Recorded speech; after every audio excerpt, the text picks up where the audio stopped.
Or the business is just not attractive. Yeah, well, Charlie got a start in real estate, right, Charlie?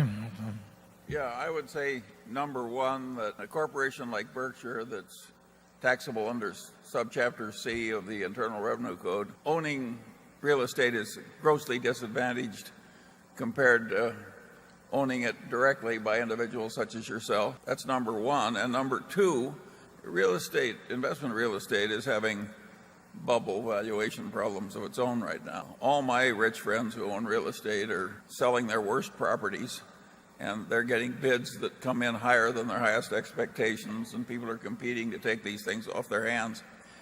I do not find it exciting, and it certainly doesn't fit Berkshire.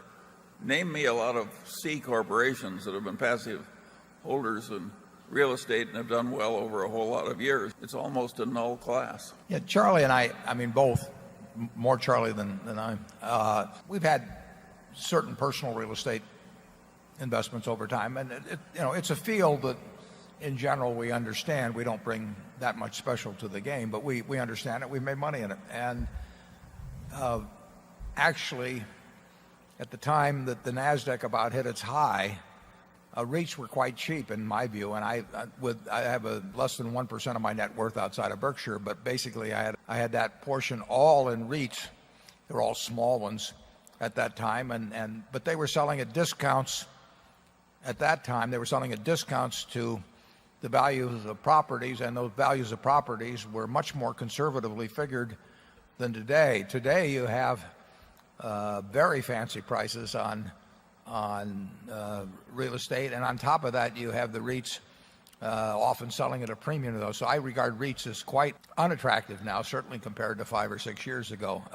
But that's a group of securities. That's for an individual, you regard them as unattractive. Yeah. And for a corporation, that much more so. Yeah, right. The situation's changed dramatically from 5 or 6 years ago. I mean, the stock market, in many respects, from the 1999-2000 period is down significantly. REITs are up significantly. REITs were very unpopular 5 or 6 years ago. Now they're popular, and it's better to pay attention to something that is being scorned than something that's being championed. And there's really been a big change in the REIT situation in the last 5 or 6 years. And the REITs have phony accounting. Otherwise, we love them. Yeah. You don't want to bring up anything in these meetings.